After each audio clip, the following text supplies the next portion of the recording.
Hi all, welcome back my YouTube channel ರುಚಿ ಅರಮನೆ. ಇವತ್ತಿನ ರೆಸಿಪಿ ಬಾಳೆಕಾಯಿ ಬಜ್ಜಿ. ನನ್ನ ಚಾನಲ್ನ ಸಬ್ಸ್ಕ್ರೈಬ್ ಆಗಲಿಲ್ಲ ಅಂದರೆ ಈಗಲೇ ಸಬ್ಸ್ಕ್ರೈಬ್ ಮಾಡಿಕೊಂಡು ನೋಡಿ. ಬನ್ನಿ ಈಗ ಮಾಡೋದು ಹೇಗೆ ಅಂತ ನೋಡೋಣ.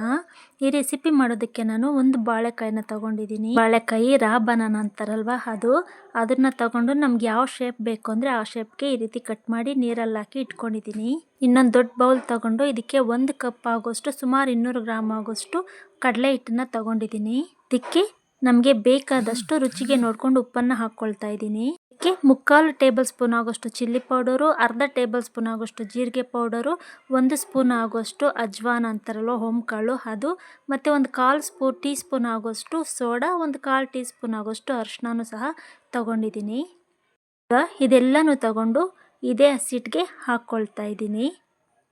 ಇದೆಲ್ಲ ಚೆನ್ನಾಗಿ ಮಿಕ್ಸ್ ಆಗೋಂಗೆ ಒಂದ್ಸಲ ಈ ರೀತಿ ಮಿಕ್ಸ್ ಮಾಡ್ಕೊಳ್ಳೋಣ. ಇದಕ್ಕೆ 1/4 ಟೀ ಸ್ಪೂನ್ ಆಗೋಷ್ಟು ಹಿಂಗನ್ನು ತಗೊಂಡಿದ್ದೀನಿ. ಬೇಕಿದ್ರೆ ಇದಕ್ಕೆ 1 ಸ್ಪೂನ್ ಆಗೋಷ್ಟು ಎಣ್ಣೆನೂ ಹಾಕ್ಕೋಬೋದು. ಈಗ ಸ್ವಲ್ಪನೇ ನೀರನ್ನು ಹಾಕ್ಕೊಂಡು ಈ ರೀತಿ ಯಾವುದು ಗಂಟು ಇಲ್ಲದೆ ರೀತಿ ಮಿಕ್ಸ್ ಮಾಡ್ಕೊಳ್ತಾ ಹೋಗಬೇಕು. ಸ್ವಲ್ಪ ನೀರು ಹಾಕ್ಕೊಂಡು ಈ ರೀತಿ ಚೆನ್ನಾಗಿ ಮಿಕ್ಸ್ ಮಾಡ್ಕೊಳ್ಳೋಣ. ಒಂದು ಬನಾನಾಗಾಗೋಷ್ಟು ಹಸಿಟ್ಟನ್ನು ಮಾತ್ರ ಕಲಿಸ್ಕೊಳ್ತಾ ಇದ್ದೀನಿ. ನೋಡಿದ್ರಲ್ವ, ಯಾವುದೇ ಈ ರೀತಿ ಗಂಟಿಲ್ದಿರ ಚೆನ್ನಾಗಿ ಮಿಕ್ಸ್ ಮಾಡ್ಕೋಬೇಕು. ಇದ್ರ ಕನ್ಸಿಸ್ಟೆನ್ಸಿ ನಾವು ಎತ್ಕೊಂಡ್ರೆ ಈ ರೀತಿ ಕೈಯಿಂದ ಸ್ಮೂತಾಗಿ ಜಾರಬೇಕು. ಈ ರೀತಿ ಕಲಿಸ್ಕೋಬೇಕು. ಗಟ್ಟಿನೂ ಇರಬಾರ್ದು, ತುಂಬ ತೆಳುವೂ ಇರಬಾರ್ದು, ಕರೆಕ್ಟಾಗಿರಬೇಕು. ಈಗ ಒಂದು ಬಾಣಲಿನ ತಗೊಂಡು ಒಂದು ಅರ್ಧ ಲೀಟ್ರ್ ಆಗೋಷ್ಟು ಎಣ್ಣೆನ ಹಾಕ್ಕೊಳ್ತಾ ಇದ್ದೀನಿ.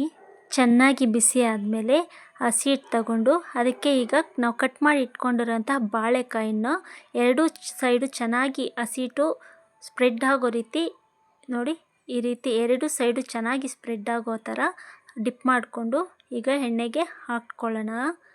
ಹಿಟ್ಟು ಕರೆಕ್ಟಾಗಿ ಕಲಿಸಿದ್ರೆ ಬಾಳೆಕಾಯಿಗೆ ಕರೆಕ್ಟಾಗಿ ಹಿಡಿದಿರುತ್ತೆ. ಬಾಳೆಕಾಯಿನ ನಿಮ್ಗೆ ಯಾವ ಶೇಪಲ್ಲಿ ಬೇಕಾದರೂ ಕಟ್ ಮಾಡ್ಬೋದು, ರೌಂಡಾಗಿ ಅಥವಾ ಉದ್ದವಾಗಿ ಯಾವ ರೀತಿ ಆದರೂ ಕಟ್ ಮಾಡ್ಕೋಬೋದು.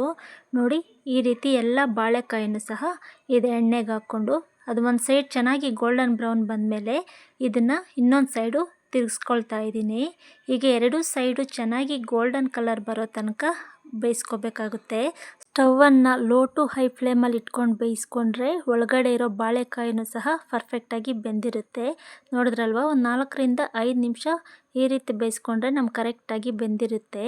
ಈಗ ಇದನ್ನು ಒಂದು ಜಾಲದ ಸಹಾಯದಿಂದ ತೆಗೆದು ಒಂದು ಪ್ಲೇಟ್ ಇಟ್ಕೊಂಡು ಅದಕ್ಕೆ ಒಂದು ನ್ಯೂಸ್ ಪೇಪರ್ ಆಗಲಿ ಅಥವಾ ಟಿಶ್ಯೂ ಪೇಪರ್ ಆಗಲಿ ಯಾವುದಾದ್ರೂ ಹಾಕ್ಕೊಂಡು ಎಲ್ಲನೂ ಇದಕ್ಕೆ ಹಾಕ್ಕೊಳ್ಳೋಣ. ಇದಕ್ಕೆ ಕಾಂಬಿನೇಷನ್ನಾಗಿ ಚಟ್ನಿ ಇದ್ರಂತೂ ಇನ್ನೂ ಸೂಪರಾಗಿರುತ್ತೆ. ನೋಡಿದ್ರಲ್ವ, ಬಾಳೆಕಾಯಿ ಬಜ್ಜಿನ ಸಿಂಪಲ್ಲಾಗಿ ಹೇಗೆ ಮಾಡ್ಕೋಬೋದು ಅಂತ. ಸೊ ನೀವು ಒಂದ್ಸಲ ಈ ರೆಸಿಪಿನ ಟ್ರೈ ಮಾಡಿ, ಹೇಗಿತ್ತು ಅಂತ ನನಗೆ ಕಾಮೆಂಟ್ ಮಾಡಿ. ನನ್ನ ಚಾನಲ್ನ ಸಬ್ಸ್ಕ್ರೈಬ್ ಆಗಲಿಲ್ಲ ಅಂದರೆ ಈಗಲೇ ಸಬ್ಸ್ಕ್ರೈಬ್ ಮಾಡ್ಕೊಳ್ಳಿ. Thank you.